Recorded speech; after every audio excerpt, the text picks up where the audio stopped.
And welcome back to the Assembly Content Cabana here at Possible 2025. I'm Tyler Goldberg, the Director of Political Strategy at Assembly, and I'm joined by Elad Stern, who's a co-founder and president of Odeeo. So, Elad, great to have you. Thank you for having me. Please tell us a little bit about Odeeo and your role. Okay, cool.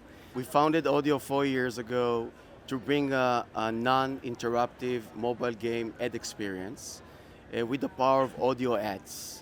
The company was founded by Amit Monheit and myself after we worked together for almost a decade in a company called IronSource, which probably the biggest competitor of Uplovin back in the days and went public here in the US. The mission of Odeeo is basically to bring an in-game audio experience which allowed the user to continue playing without stopping or interfering the gameplay itself. Yeah.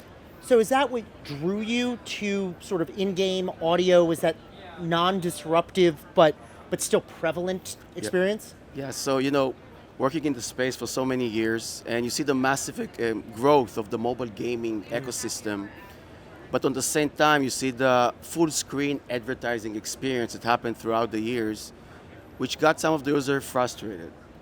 So actually my partner was the one who started research about possibilities to find a format that allows you to continue playing.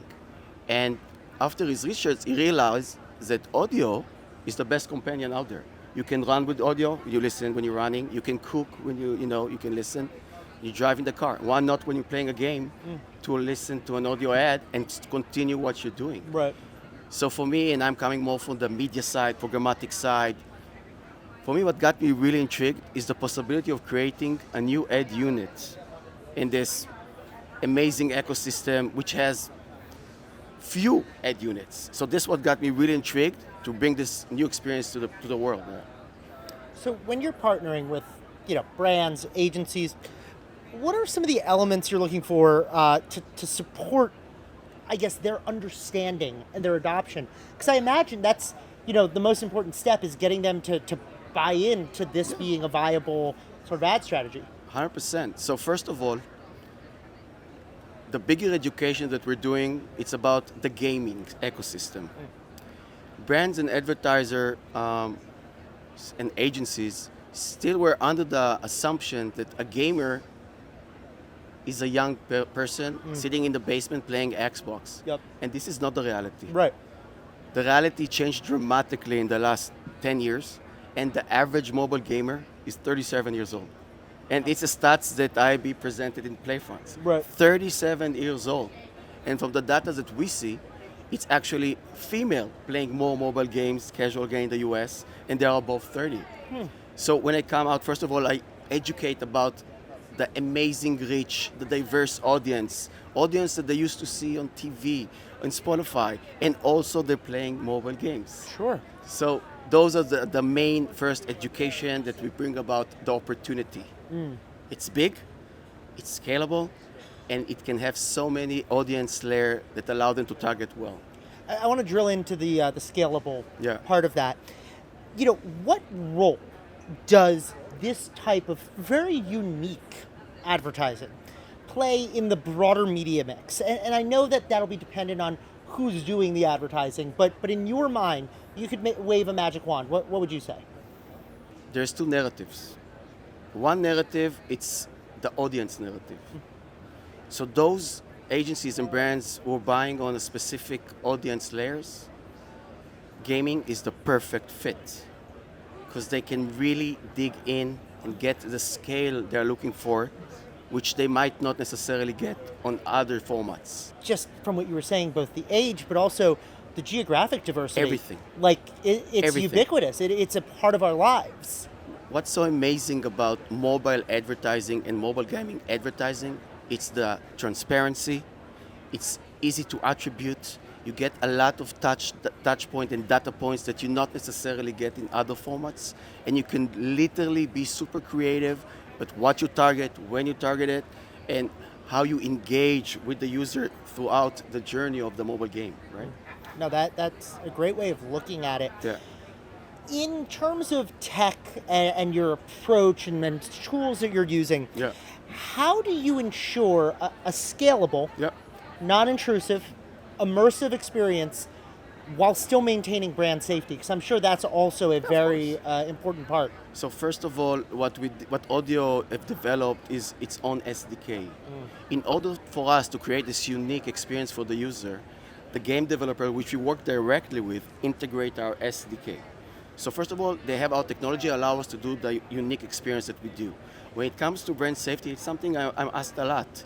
First of all the mobile games we are working with were approved by Apple and Google, the biggest player in the market, and they are part of their App Store or Google Play Store. So this is the first layer of brand safety. Now when you dig into it, all of those games are categorized by standardization of the market to different age groups and genres. So you have second layers of brand safety and targeting of capability.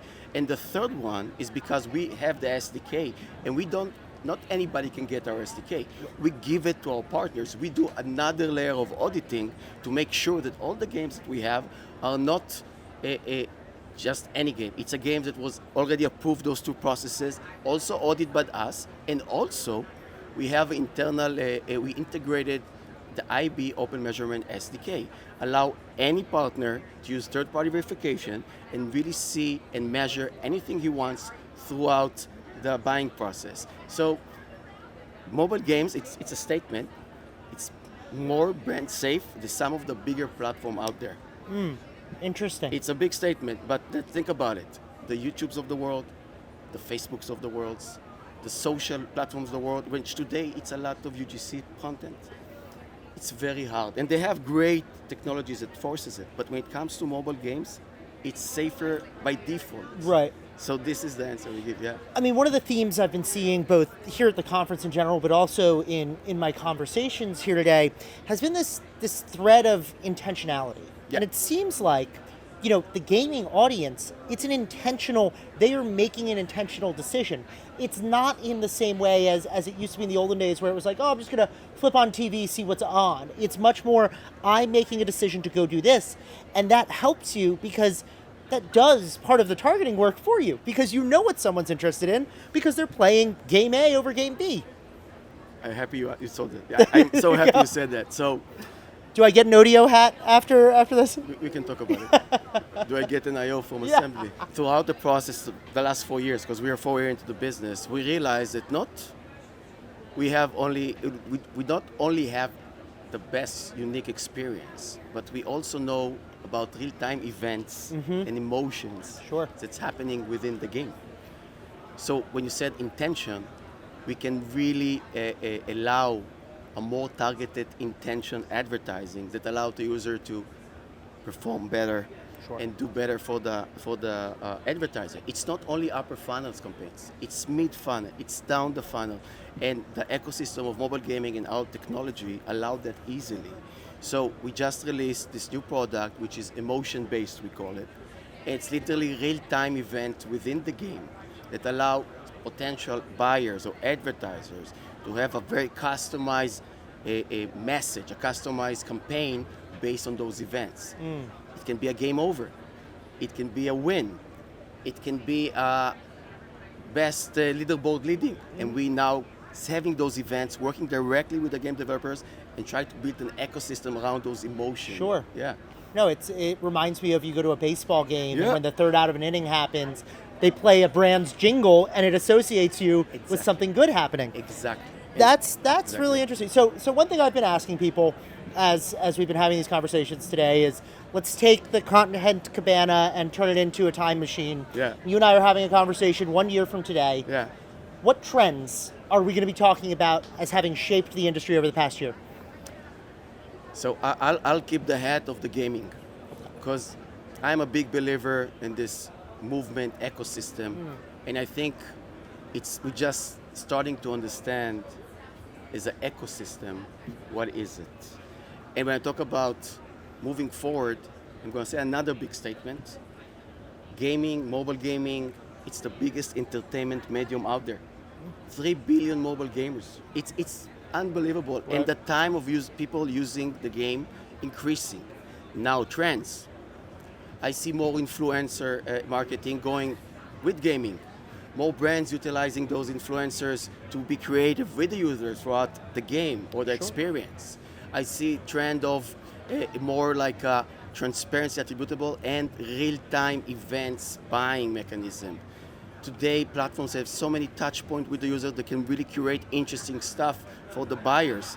So curation will grow, gaming will grow, retail media will be super interesting in the next 3 years. They're becoming a bigger force within the ecosystem, and they're looking for very interesting and I would say sophisticated ways to buy media. I imagine like shoppable is something that could be an interesting connection there. So because we offer mid-funnel, down the funnel, yes. They're looking for the performance. Right. It's not enough only the upper Right. funnel. They want the whole picture. And data today, the data they have and the technology allow you to really understand where should I get. I have to admit, I'm sure a lot of this, when you speak to agencies, to advertisers, a lot of times they might be seeming overwhelmed, or sort of just there's so many options here. It's hard to figure out and drill down. So in your mind, what does a successful brand partnership look like with Odeeo in this space? Sure. A brand partnership, it's not only about deploying and activate campaigns. A partnership with brands and any agency we work with includes a lot of education and resources we're putting, educating about what we're bringing into the market, which is, like I said, the narrative of the gaming space, power of sound, power of audio. So a good partnership is testing multiple brands, being innovative partner, because a lot of the brands sometimes they're very, when something new comes into the table, they're like, we're not sure about that. But the moment you get the people to understand what we're offering or what we're bringing in, we can see how this partnership growing as we show that we can deliver things that it not necessarily knew even possible. Right. That I have to admit, like as I said, like I admit to feeling like that over now, and now the wheels are turning in my head with clients and ways that this could be. And this is exactly what we're doing with the brand partnership. And I want to touch one point. When I come and talk about gaming and mobile gaming, the first reaction I get is, do you work with one of the biggest games in the US, Candy Crush? Because the US, Candy Crush is a brand. Yeah. And not yet, but I have those games. And they're like, I love those games. And it's like, do you know the name of the games too? They're like, Yeah. but they love those games. So this is part of the education of the process that we are as a mobile gaming force, educating the brands and agency, which only I would say in the last 4 or 5 years, really starting to recruit people to talk about it. They're open to hear about new innovation in the space. And that's why I said that one of the growing trends moving forward a year is still gaming. That's the way I see it. Yeah. That's I can imagine, as you said, a few years you guys founded this a few years ago. I'm sure it's been a great ride so far. As we grow and we get closer to the companies, Assembly and others, we see that the appetite for having another dish in the menu and really know about it. And for us, the goal is to find those people who really want to take innovation. Because this industry is super dynamic, but I think there was a bit lack of innovation. And now I feel because new technologies and companies like Odeeo, there's interesting stuff happening out there and brands should know about it. And Assembly and other agencies, but Assembly specifically, I think you're innovative, you're open, you're educating the market, and it's good for everyone. It's a win-win, Absolutely. Well, Elad Stern, co-founder and president of Odeeo, thank you so much for stopping by the Assembly Content Cabana. Wishing you a successful and pleasant rest of your time here down in Miami. Thank you so much for having me, Assembly, and game time. Let's do it.